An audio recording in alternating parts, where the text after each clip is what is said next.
In this video, we'll cover how to successfully set up and use Zoom technology, as well as ways to stay engaged and have a great virtual class experience. Our FlexSync classes use Zoom technology. These are the basics to getting started with Zoom.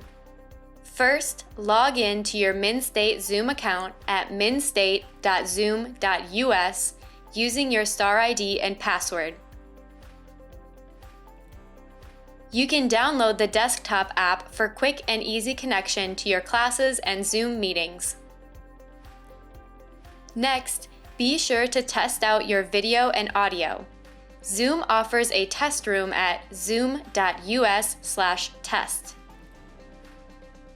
Before starting the semester, it's a good idea to ensure that you have a working camera on your computer. If not, you can purchase one, but often most computers come with them. Then, choose a quiet place where interruptions are minimal. Pay attention to where you sit. If you have your camera on, remember that your background will be visible to others. If you don't want to show your surroundings but still want to appear on camera, virtual backgrounds are a great option, but make note that they may slow down connections for some. Mavericks branded backgrounds are available to download on our website at mnsu.edu/zoom, or choose one of your own. Keep in mind, a professional background, setting, and presentation can make a great impression and lessen distractions for fellow classmates. Sound can be played through your computer speakers. Some students prefer to use headphones, especially when there is potential for background noise. The choice is yours. Here are some other quick Zoom tips. Best practice for most classes is to keep your microphone muted while in class to avoid disruption. Simply unmute yourself when your instructor directs you to. To mute and unmute your microphone, click the microphone icon in the left corner of your Zoom toolbar.